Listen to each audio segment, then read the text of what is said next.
In just 1 week, as a nation, we've experienced the death of a young immigrant girl, Irina Zarutska, on a train in a brutal fashion. Another shooting in a Colorado school, the 13th since Columbine, which I know many of you, like I met someone the other day who was at Columbine and still feels it like this incredibly heavy weight on her, as you might expect. The death of Charlie Kirk, the political commentator. Not long after, 2 politicians were killed. And I think in the midst of these things, it highlights a nation that wrestles with itself. The kind of is almost trying to figure out what it is and do we want to be this kind of nation? And that's a painful experience. And all of those things, however you feel about those different people, I would hope like the loss of life and the brutality is just saddening, horrifying to us. And whenever we're in those places as a nation, whenever I get that sense of the weight of it, I always quickly, for some reason, my thoughts turn to South.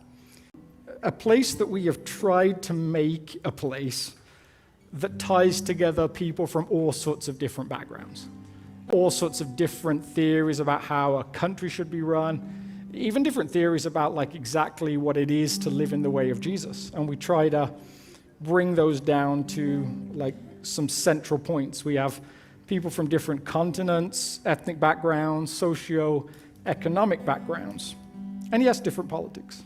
And I love that we're trying to be a place that can handle those hard conversations.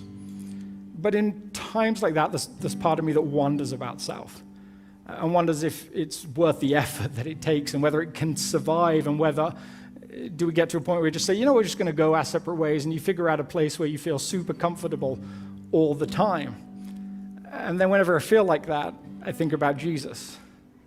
And I think about the beauty of Jesus, who pulls together a zealot and a tax collector, the one who picks up a sword and fights back against the Romans, and the one that says, give me some money, I'll be on your side, no matter what I believe. I think about the early church and the way that Jew and Roman can join together, and somehow the grace of Jesus is bigger than either of their backstories. Think about how this church can welcome in someone like Paul the Apostle, who literally killed one of the most prominent members of that community. And somehow the grace of Jesus is bigger than those things. Those old stories give me hope that this story of South that I think is just a beautiful story actually can be the thing that I know many of you hope it can be. As I was thinking about this last night, already having written a sermon and wanting to say something and asking God, what is it to say? We got back, my kids and I, in the midst of just a beautiful rainstorm. And I walked out the front and I took this picture that's on the wall there.